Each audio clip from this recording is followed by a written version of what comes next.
এই না মনে করে হুজুর আমার বিবি বাচ্চা ঘোড়াটা দাঁড় করিয়ে বিবি বাচ্চাকে নামিয়ে ঘোড়াটাকে বেঁধে উনি একটু রেস্টের জন্যে মনে মনে ভাবতে লাগলেন, খামাকা বসে না থেকে নতুন এলাকা এসেছি যখন একটু ঘুরে ফিরে দেখি।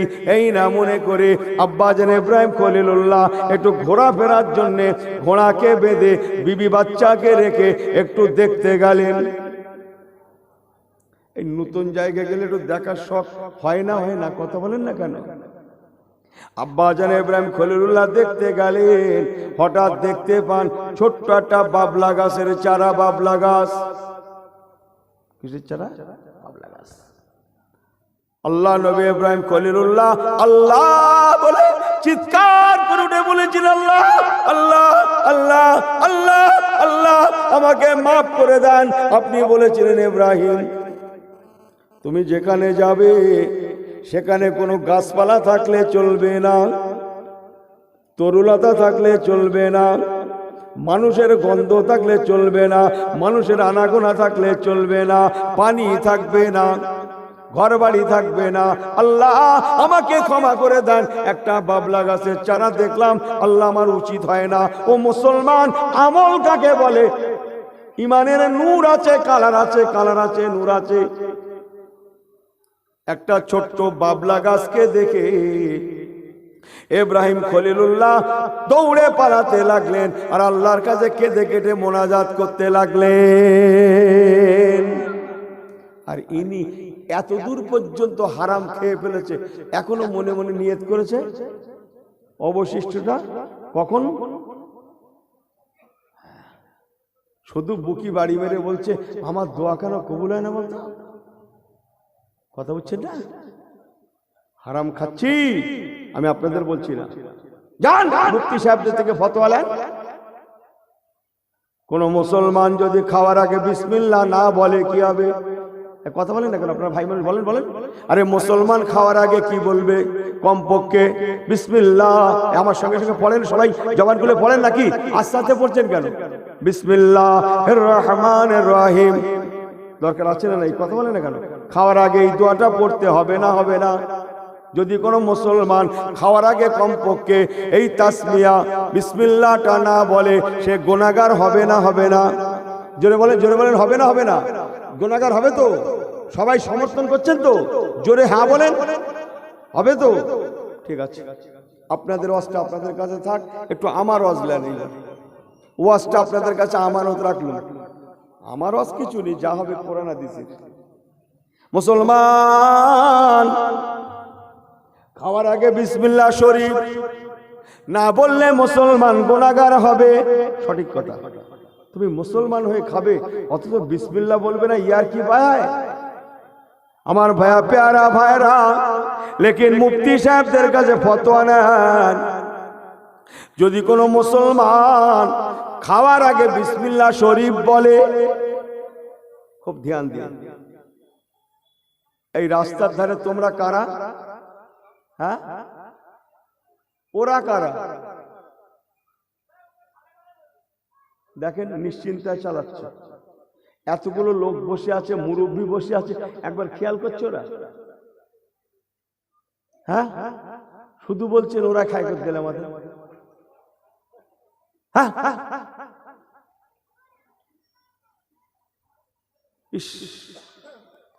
চলেন আমাকে নিয়ে অন্য জায়গায়, অন্য গ্রামে, অন্য গায়ের কম পাড়ায়।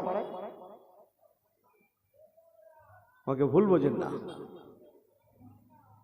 আমার পেয়ারা, আমার আল্লাহ ওয়ালা গনেরা, ও নওজওয়ানেরা, মুফতি সাহেবকে বলুন হুজুর মুসলমান খাওয়ার আগে বিসমিল্লাহ না বললে গুনাহগার হবে। শুনে বিসমিল্লাহ বলে খাওয়া হয়েছে, অথচ খাদ্যটা হলো হারাম। খাদ্যটা হারামের পয়সায়, হারামের পয়সায়, হারাম খাদ্য না, আমার বলা ভুল হচ্ছিল। খাদ্যটা হারামের পয়সার, হালাল নয়, হারামের পয়সার। ঠিক আছে মুসলমান, মনে রাখুন, তাম পৃথিবীর মুফতি সাহেব বলবেন, ফতোয়া দেবেন। ও বাবাজিরা, ভাইরা, খাওয়ার আগে বিসমিল্লাহ না বললে গুনাহগার হবে, সঠিক মশলা। কিন্তু পাশাপাশি এটাও শুনেলেন, কেউ যদি হারাম খাওয়ার আগে বিসমিল্লাহ বলে, বিসমিল্লাহ বলার সঙ্গে সঙ্গে তার ঈমানটা চলে যাবে। বিসমিল্লাহ বললে তার ঈমান থাকবে না, কেননা হারাম খাওয়ার আগে কোনোদিন বিসমিল্লাহ বলা চলে না।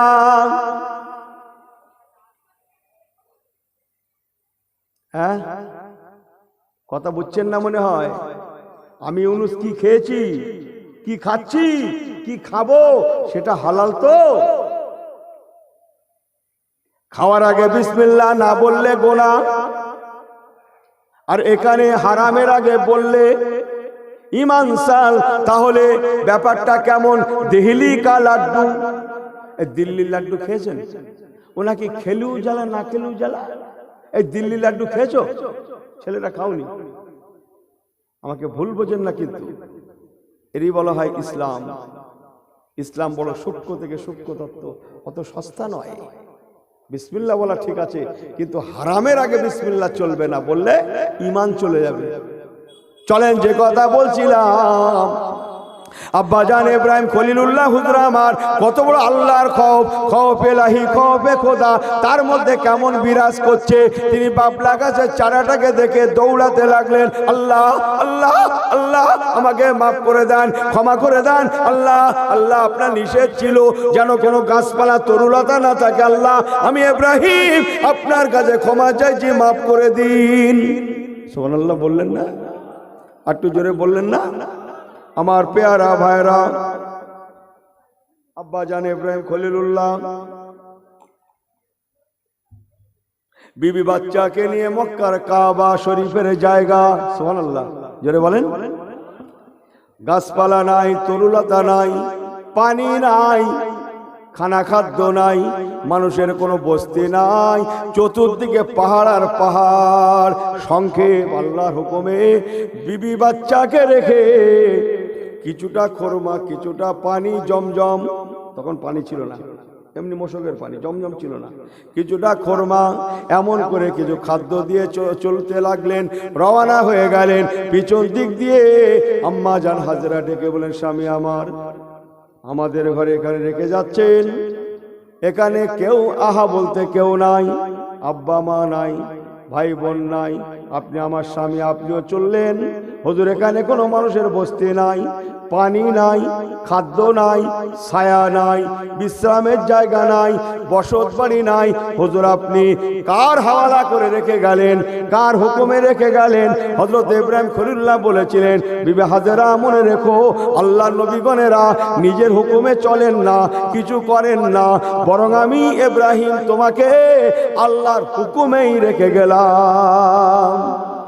আম্মা জান হযরতে হাজেরা কত বড় আল্লাহ ওয়ালি, উনি তখন বলেছিলেন, হুজুর তবে চলে জানার চিন্তা নাই, আল্লাহর হুকুমে যখন রেখে গেলেন, আল্লাহ যখন আমাকে এখানে রাখতে বলেছেন, আমি হাজেরাও বিশ্বাস করে নিলাম, ইন্নাল্লাহ মানা। একটু জোরে বলেন, আল্লাহ আমাদের সঙ্গে আছেন, অতএব আমাদের কোনো চিন্তা নাই। আল্লাহুম্মা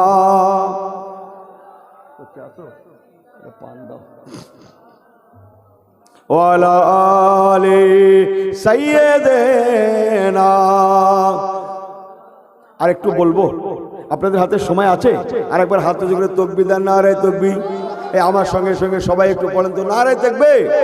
এই ছেলেরা একটু হাতটা উঁচু করে আল্লাহকে দেখাও, আর সবাই বলেন নারে তাকবীর। সবাই একটু হাতটা দোলা দেন, তার বলতো নারে তাকবীর। আমার সঙ্গে সঙ্গে বলেন মারহাবা মারহাবা ইয়া রাসূলুল্লাহ ইয়া হাবিবাল্লাহ। একসঙ্গে বলেন আর হাতটা দোলা দেন, মারহাবা মারহাবা। একসঙ্গে করেন, মারহাবা মারহাবা মারহাবা মারহাবা ইয়া রাসূলুল্লাহ ইয়া হাবিবাল্লাহ ইয়া রাসূলুল্লাহ ইয়া হাবিবাল্লাহ। মারহাবা মারহাবা মারহাবা মারহাবা ইয়া রাসূলুল্লাহ ইয়া হাবিবাল্লাহ ইয়া রাসূলুল্লাহ ইয়া নবী আল্লাহ। নারে তাকবীর। আমার পেয়ারা ভাইরা, ইমানি নূর কাকে বলে? মা হাজরা বললেন, হুজুর আপনি যখন আল্লাহর হুকুমে রেখে গেলেন আমারও কোনো চিন্তা নাই। জোরে বললেন না সুবহানাল্লাহ? কষ্ট আপনারা জানেন, সংক্ষেপ করছি। মা আর বাচ্চা রয়ে গেলেন, আল্লাহ পাক সেখানে মানুষের বস্তি কায়েম করে দিচ্ছেন। একটু বলেন না আলহামদুলিল্লাহ। ছোট্ট একটা কাফেলা, কাফেলা বোঝেন? মরু প্রান্তরে কাফেলা ঘুরে ঘুরে বেড়ায়, ব্যবসায়ী কাফেলা। মা হাজেরা রয়ে গেলেন, ইসমাইল জাবিহুল্লাহ রয়ে গেলেন। আল্লাহ পাক সেখানে জমজমের পানিকে দান করলেন। বলুন না জোরে সুবহানাল্লাহ। আরবের জমিনে কোথাও তখন পানি নাই। মক্কার কাবা শরীফ যেখানে, তার চতুর্দিকে তখন কোথাও পানি নাই, কেবল আছে মায়ে জমজম। জমজম সৃষ্টি হয়েছিল কিভাবে, কি জন্যই বললাম না, আপনারা জানেন। মায়ে জমজম আম্মা জান হযরতে হাজেরা। আহা, জমজম জানেন তো? এখানে হাজী সাহেবরা আছে না? তাম পৃথিবীতে এমন 5টা কুয়া আছে, 5টা কুয়া। তাম পৃথিবীতে এমন 5টা কুয়া আছে, পানির কুয়া। তাম দুনিয়া যদি শুকিয়ে যায়, আটলান্টিক মহাসাগর, ভারত মহাসাগর, প্রশান্ত মহাসাগর সব যদি শুকিয়েও যায়, কাহাতশালী হয়ে যায়, তথাপি আল্লাহর দুনিয়ায় এমন 5টা কুয়া আছে, যে কুয়ার পানি আবার পৃথিবীর জন্য যথেষ্ট। আল্লাহ পাকের দুনিয়া আবার পানিতে পানি হয়ে যাবে। জোরে বলেন সুবহানাল্লাহ। এই 5টা কুয়া জান্নাতি কুয়া। এই 5টা কুয়ার একটা কুয়ার নাম হচ্ছে মায়ে জমজম। 5টার একটা, আর 4টে আল্লাহ বলার পরে বলছি। আমার পেয়ারা আবার আল্লাহওয়ালা গণেরা, ও নওজওয়ানেরা, একদল ব্যবসায়ী বণিক, তারা ছোট্ট একটা কাফেলা, তারা ব্যবসার উদ্দেশ্যে কখনো এদেশ কখনো সেদেশ করে বেড়ান। বেদুইন কাফেলা, তাদের সঙ্গে পানি ছিল, খাদ্য ছিল, সবই ছিল, কিন্তু না, এক সময় তাদের কাফেলায় যা পানি ছিল শেষ হয়ে যায়। আরব জমিনে কোথায় পানি আছে? কোথায় পানি আছে কাকে জিজ্ঞেস করবেন? মরু ময়দান তো, আমাদের মতো রাস্তা না তো, যে যেখানে সেখানে টিউবওয়েল নেই তো, আছে তো কুয়া 2-1টা, কে জানে। তাই আরবের কোথায় পানি আছে যদি জানতে হয়, কোনো মানুষকে জিজ্ঞাসা করার লাগে না। আল্লাহর আসমানের দিকে ফিরলেই বোঝা যায় কোন জায়গায় পানি আছে, কোন জায়গায় নাই। আমার অবস্থা কি ভুল হয়ে যাচ্ছে? কি বললাম? আকাশের দিকে ফিরলে বোঝা যায় কোন জায়গায় পানি আছে, কোন জায়গায় নাই। হুজুরি আবার কিরকম কথা? ওই রকম। মনে রাখুন মুসলমান, যেখানে আরবের জমিনে পানি থাকে, সেখানে আল্লাহর আসমানে ওই পানির জন্য পানি বরাবর পাখিরা ওড়াউড়ি করে। পাখি পক্ষে কোলো ওড়াউড়ি করে, পাখিরা সেখানেই থাকে যেখানে পানি পাওয়া যায়। তাই কারো যদি পানির প্রয়োজন হয়, কাউকে জিজ্ঞাসা লাগবে না। আকাশের দিকে বারেবার তাকালে পরে বোঝা যাবে কোন জায়গায় পক্ষীকুল ওড়াউড়ি করছে, সেখানে অবশ্যই পানি আছেই আছে। মক্কার কাবা শরীফের জায়গায় মায়ে জমজম থাকায় ওই সোজা আল্লাহর আসমানে বহু রকমের বহু পাখি, তারা ডানা মেলে ওড়াউড়ি করে, গোলাকার জায়গায় চলাফেরা ঘোরাফেরা করে। ওই কাফেলা তারা দেখতে পেয়ে বুঝে গেল ওখানে অবশ্যই পানি আছে। ওই নিশানা বরাবর ওই বণিক কাফেলা আল্লাহর কাবা শরীফ তখন তৈরি হয় না, মায়ে জমজম ছিল। ও মুসলমান, ওই পানি ইশারা কিনারা বরাবর এসে পৌঁছালেন। এসে দেখছেন একজন মহিলা মানুষ, মা জননী আর একটা ছোট্ট বাচ্চা ওই কুয়ার পাশে বসা। ওনারা বুঝতে পেরে গেলেন নিশ্চয়ই এই কুয়ার মালিক এই মা বাচ্চা। ও আম্মা জান, আমরা ব্যবসায়ী কাফেলা,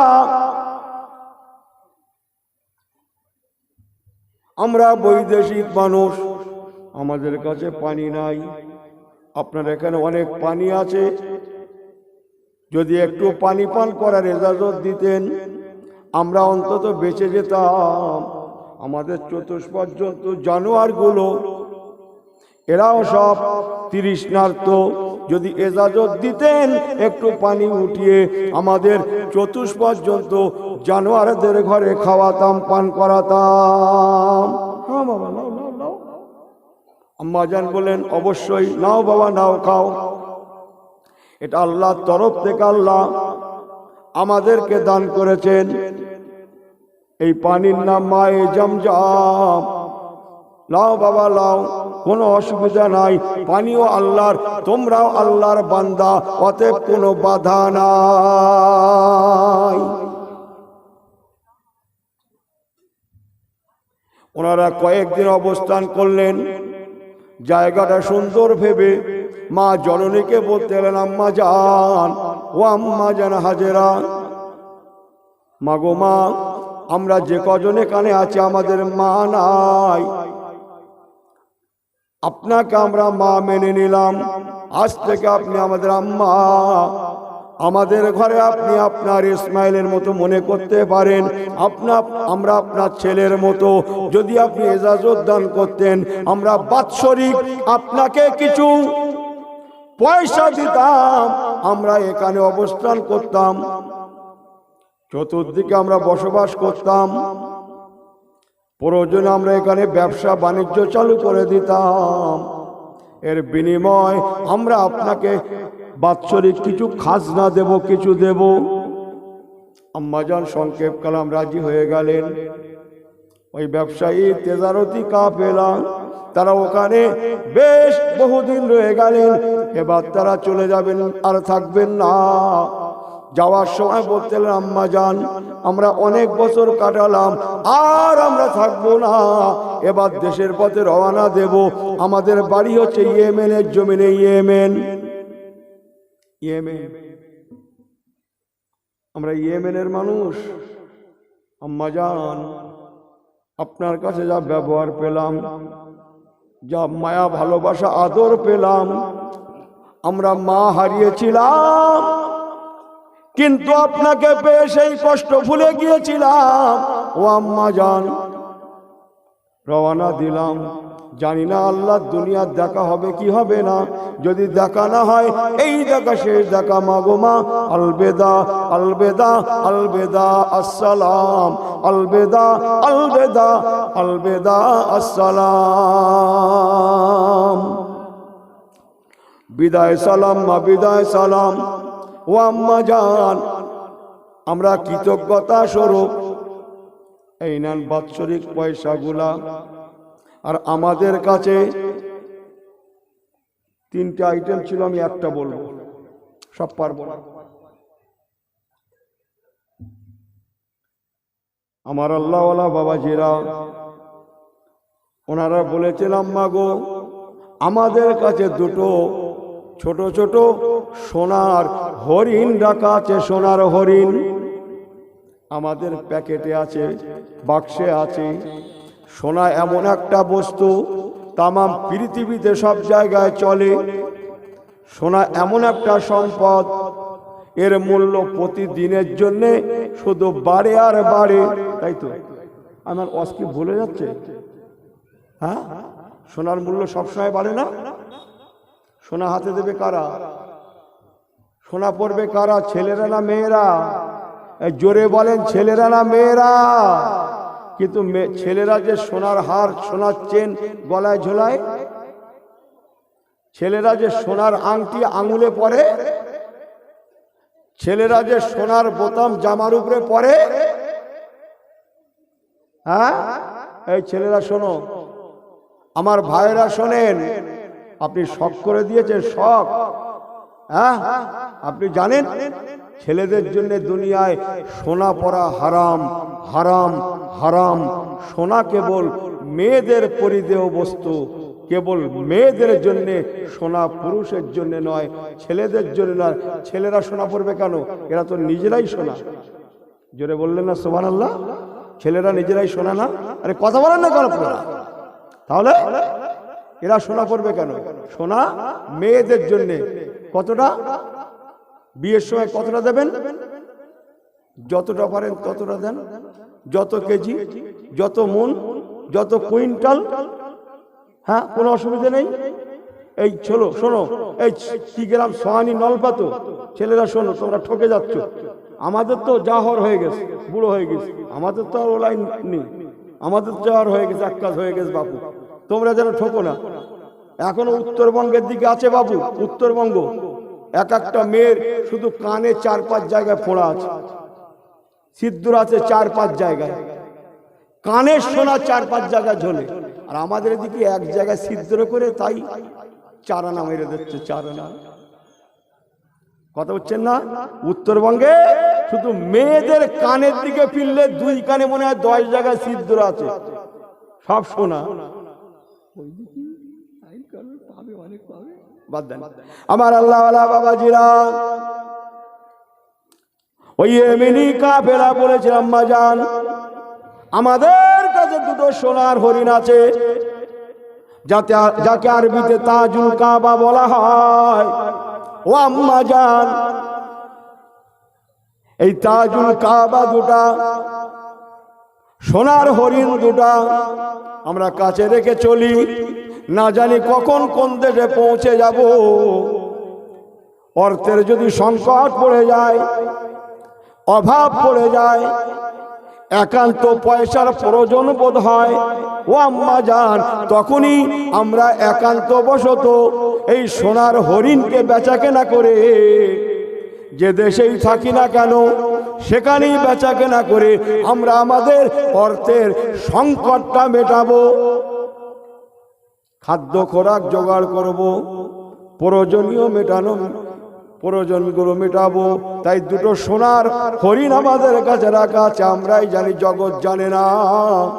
আম্মাজান, আপনার কাছে যে ব্যবহার আমরা পেলাম, আপনি সত্যি মা, শুধু আমাদের মা নয়, আপনি জগতের মা। জোরে বললেন না? আম্মাজান হযরতে হাজেরা আলাইহিস সালাতু ওয়াস সালাম চলে যাবে। বাবা জি আম্মা দোয়া করুন, আল্লাহ পাক দেখা করান, দেখা হবে, অন্যথায় জনমের মতো বিদায়, আল্লাহর রহমতের জান্নাতে দেখা হবে। আল্লাহুম্মা।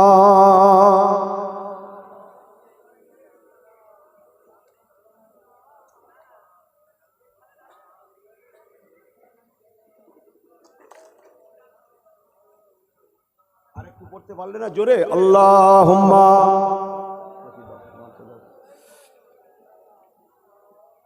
আমার আল্লাহওয়ালা বাবাজিরা, ওই সোনার হরিণ 2টো মা জননী বা ইসমাইল জাবিহুল্লাহকে দিয়ে বলতে লাগলেন, আম্মাজান, সোনার হরিণ বলে কথা, না জানি দস্যু দুশ্মনে ক্ষতি করে দেয়। আপনি মেয়ে ছেলে মানুষ, আপনার ইসমাইল জাবিহুল্লাহ বয়সে ছোট। ইব্রাহিমুল কাওয়াইদা মিনাল বাইতে ওয়া ইসমাইল, আপনার ইসমাইল বয়সে ছোট। দুশ্মনেরা ক্ষতি করতে পারে, দুশ্মনেরা লুট করে নিয়ে যেতে পারে।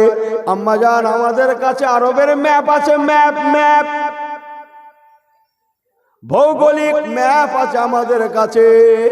এই দেখুন আম্মাজান, এই মক্কা শরীফের এই পাহাড় ঘেরার মধ্যে এই জায়গায় আল্লাহ তাআলার কাবা ছিল। সুবহানাল্লাহ বললেন না? যেটা আদম আলাইহিস সালাম তৈরি করেছিলেন। সালামুন আলা নূহিন ফিল আলামিন।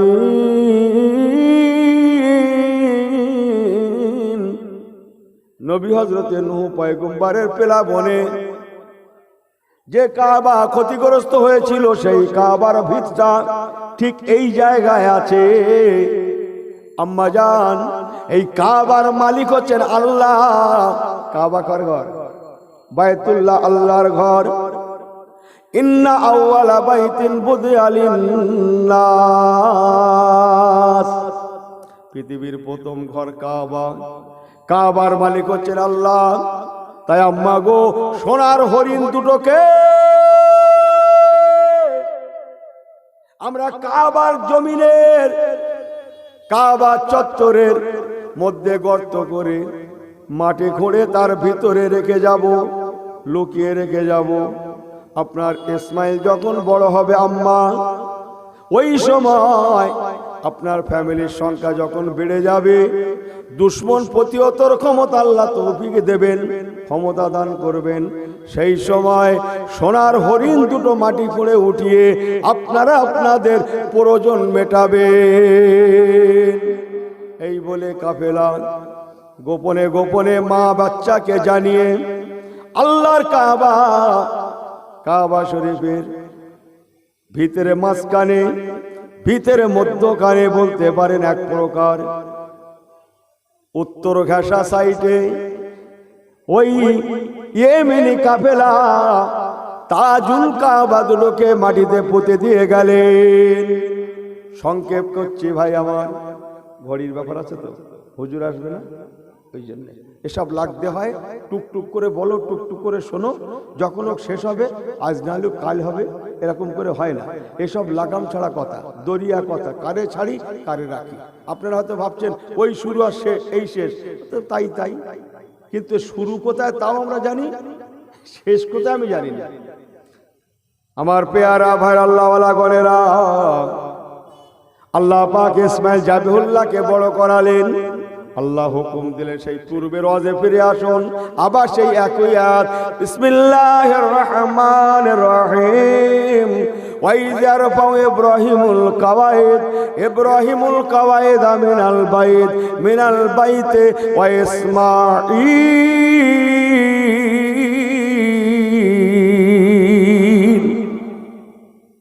বড্ড জোরে হয়ে গেল না বলাটা? আটু জোরে বলেন, আটু জবান খুলে বলেন। আস্তে বললেও আল্লাহ শোনে, জোরে বললেও আল্লাহ শোনে। আমি ইউনুসও ভালো জানি। এই ছেলেরা শোনো, ভাইরা শোনেন, আবু বকর রাদিয়াল্লাহু তাআলা সুন্নত কি বলেন তো? আবু বকর সিদ্দিক হুজুরের সুন্নত কি? একটা ঝগড়া হয়েছে, বাবা মাফ করে দাও, বাবা বাদ দাও, বাবা বাদ দাও, যাও বাবা যাও যাও যাও, যা হয়ে গেছে বাবা বাদ দাও, বাবা বাদ দাও। এই কাজ সুন্নত, আবু বকর সিদ্দিক হুজুরের সুন্নত। এই কথা বলছেন না, বলছেন না? বাবা বাদ দাও, যা হয়ে গেছে, বাবা বাদ দাও, বাদ দাও, বাবা, কথা বলছে না? ওমর ফারুক হুজুরের সুন্নত কি বলেন তো? থোপ না কিল মার, মারো, দাঁত পাত ফেলে দে, তারপর পরে হবে। এই কথা বুঝছেন না, বুঝছেন না? ওমর ফারুক হুজুর, এই কোন লোকটা নিয়ে ঝামেলা হুজুর হইল, ওটা বার করলি, এই এর নিয়ে এত সময় দেওয়ার মতো ক্ষমতা নেই। যা তুই মাথায় নিয়ে যা, তুই ধর নিয়ে যা, যা ভাগ ভাগ ভাগ ভাগ ভাগ, আরে যা, কাজ আছে। কথা বুঝছেন না, বুঝছেন না? এ সুন্নত কার? সবসময় আবু বকরের সুন্নত অনেকদিন আমল করেছি, যা দিনকাল পড়েছে। এখন হযরত ওমর হুজুরের সুন্নত।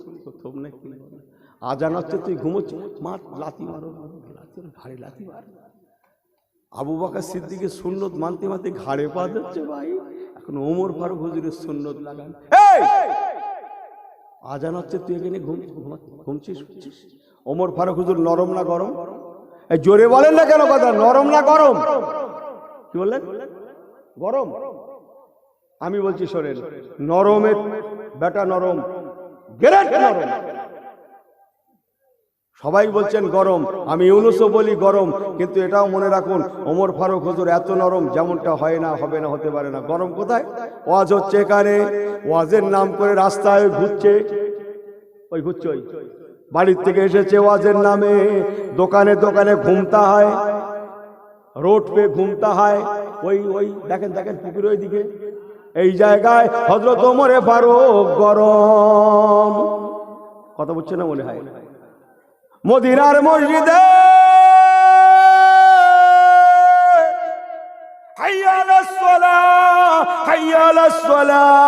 আল্লাহ নামাজের আজান হয়ে যাওয়া, ও মুসলমান আর ঘুমানোর নেই, আর ঘুমানোর নেই। এখন আমরা সবাই মসজিদে যাব, আল্লাহকে সেজদা দেব।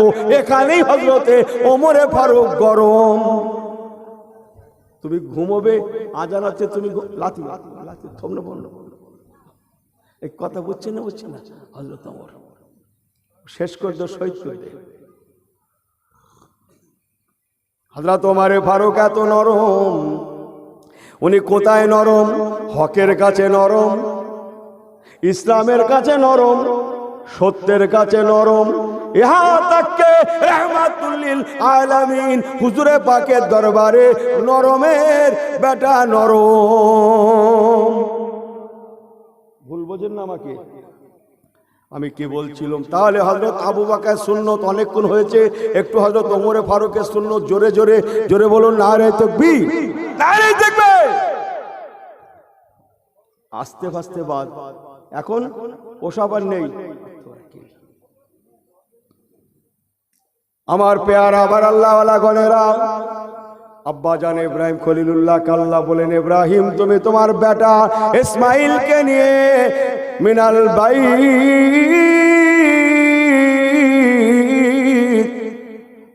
আমার বাইতুল্লাহকে তৈরি করো। ও ইব্রাহিম তোমার ইসমাইলকে নিয়ে আমার বাইতুল্লাহ বানাও।